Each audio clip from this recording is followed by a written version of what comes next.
ಎಲ್ಲರಿಗೂ ನಮಸ್ಕಾರ. ನನ್ನ ಅಡುಗೆ ಚಾನಲಿಗೆ ನಿಮ್ಮೆಲ್ಲರಿಗೂ ಸ್ವಾಗತ. ಇವತ್ತು ಮಂಗಳವಾರ. ನಾನಿವತ್ತು ಬೆಳಗ್ಗೆ ಪುಳಿಯೋಗರೆ ಮಾಡೋಣ ಅಂತ ಹೇಳಿ ಮಾಡ್ತಾಯಿದ್ದೆ. ತುಂಬ ಸಿಂಪಲ್ ಆ್ಯಂಡ್ ಟೇಸ್ಟಿಯಾಗಿ ಹೇಗೆ ಮಾಡೋದು ಅಂತ ನೋಡೋಣ ಬನ್ನಿ.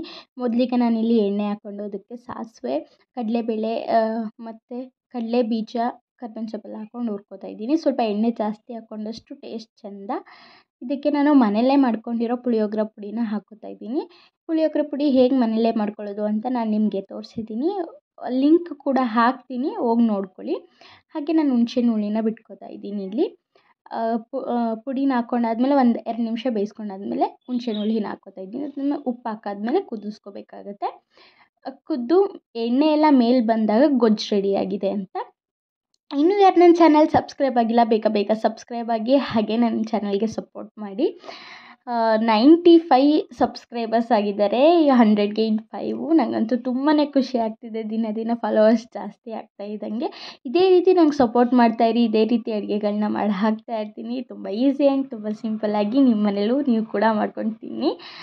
ಹಾಗೆ ಲಾಸ್ಟಲ್ಲಿ ಸ್ವಲ್ಪ ನಾನು ಬೆಲ್ಲ ಹಾಕ್ಕೋತಾ ಇದ್ದೀನಿ. ಬೆಲ್ಲ ಹಾಕ್ಕೊಂಡ್ರೆ ಟೇಸ್ಟ್ ತುಂಬ ಚೆಂದ.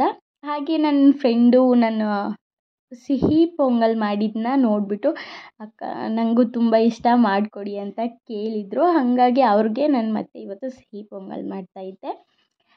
ಅದಾದಮೇಲೆ ನನ್ನ ತಂಗಿ ಹಾಲು ಕೊಟ್ಟಿದ್ಲಲ್ಲ, ಹಂಗಾಗಿ ಅಮ್ಮನೂ ಬಂದಿರೋದ್ರಿಂದ ಇವತ್ತು ಗಿನ್ ಮಾಡೋಣ ಅಂತ ಹೇಳಿ ಗಿನ್ ಮಾಡಿಸ್ತಾ ಇದ್ದೆ ಅಮ್ಮನ ಕೈಲಿ. ಹಾಲೆಲ್ಲ ಕಾಯಕ್ಕೆ ಇಟ್ಟಿದ್ದಾರೆ ಆಗಲೇ. ಬೆಲ್ಲ ಮತ್ತು ಏಲಕ್ಕಿ ಎಲ್ಲ ಕುಟ್ಟಿ ಹಾಕಿ, ಈ ಕಡೆ ರವೆ ಮತ್ತು ಅವಲಕ್ಕಿನ ರೆಡಿ ಮಾಡ್ಕೊಂಡಿದ್ದೀವಿ ಅದಕ್ಕೆ ಹಾಕೋಕ್ಕೆ. ಈಗ ಹಾಲೆಲ್ಲ ಚೆನ್ನಾಗಿ ಕಾಯ್ದಿದೆ. ಇದಕ್ಕೆ ರವೆ ಮತ್ತು ಅವಲಕ್ಕಿ ಹಾಕಿ ಮಿಕ್ಸ್ ಮಾಡಿದ್ರೆ ಆಲ್ಮೋಸ್ಟ್ ಮುಗ್ದಂಗೆ ಗಿನ್ ಮಾಡೋದು. ನಮ್ಮ ಮನೇಲಿ ಸಿಂಪಲ್ಲಾಗಿ ಇವತ್ತು ಮಾಡಿದ್ದು. ಒಂದೊಂದು ಸಲ ಅಮ್ಮ ಕಡಲೆ ಬೀಜ ಅದು ಏನೇನೋ ಹಾಕಿ ಮಾಡ್ತಾರೆ, ಇನ್ನು ಕಡಲೆಪುರಿ ಎಲ್ಲ ಹಾಕಿ.